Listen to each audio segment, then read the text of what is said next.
নতুন করে ছাপা হচ্ছে 22,000 কোটি টাকা। ফলে পরিবর্তন আসছে 20, 100, 500, 1,000 টাকার নোটের ডিজাইনে। জানা গেছে নতুন এসব নোটে থাকবে না শেখ মুজিবুর রহমানের ছবি। সেই জায়গায় নতুন করে যুক্ত হবে ধর্মীয় স্থাপনা, বাঙালির ঐতিহ্য সহ জুলাই বিপ্লবের গ্রাফিতি। এরই মধ্যে বাংলাদেশ ব্যাংক ও সরকারের পক্ষ থেকে এসব বিষয়ে চূড়ান্ত অনুমোদন হয়েছে। নতুন নোট ছাপানোর বিষয়ে কার্যক্রমও শুরু হয়ে গেছে।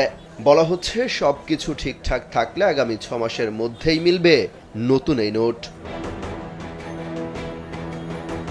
কেন্দ্রীয় ব্যাংক ও অর্থ মন্ত্রণালয়ের সংশ্লিষ্ট কর্মকর্তারা জানান, বর্তমান নকশা থেকে শেখ মুজিবুর রহমানের ছবি সরিয়ে নেওয়া হবে। প্রাথমিকভাবে 4টি নোটের ডিজাইন পরিবর্তন করা হচ্ছে।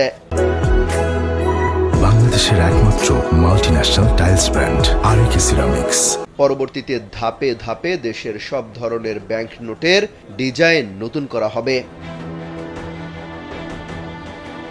বাংলাদেশের মুদ্রা ছাপানোর কাজটি করে the security printing corporation limited, যা টাকশাল নামে পরিচিত।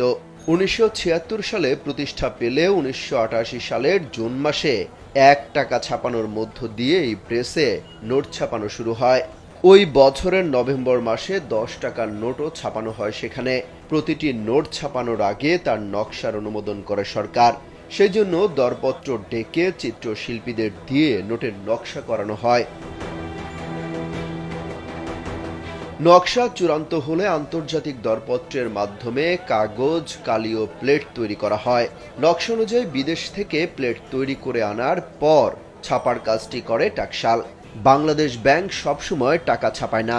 সাধারণত একটি নোট 4 থেকে 5 বছর চলে, এরপর তা পুনর্মুদ্রণ করা হয়। বছরের জন্য নির্দিষ্ট পরিমাণ টাকা মুদ্রণ বা উৎপাদন করে বাংলাদেশ ব্যাংকের ভোল্টে রেখে দেয়া হয়। প্রয়োজন অনুযায়ী সেখান থেকে নির্দিষ্ট পরিমাণ টাকা বাজারে ছাড়া হয়। বর্তমানে বাংলাদেশের 1, 2, 5, 10, 20, 50, 100, 500 এবং 1000 টাকার 10টি কাগজের নোট প্রচলন আছে।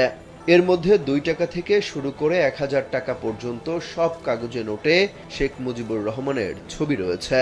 কোন কোন নোটের দুপাশে শেখ মুজিবুর রহমানের ছবি রয়েছে। এছাড়া ধাতব মুদ্রাগুলোতেও তার ছবি আছে। অমিত হাসান রবিন, কালবেলা।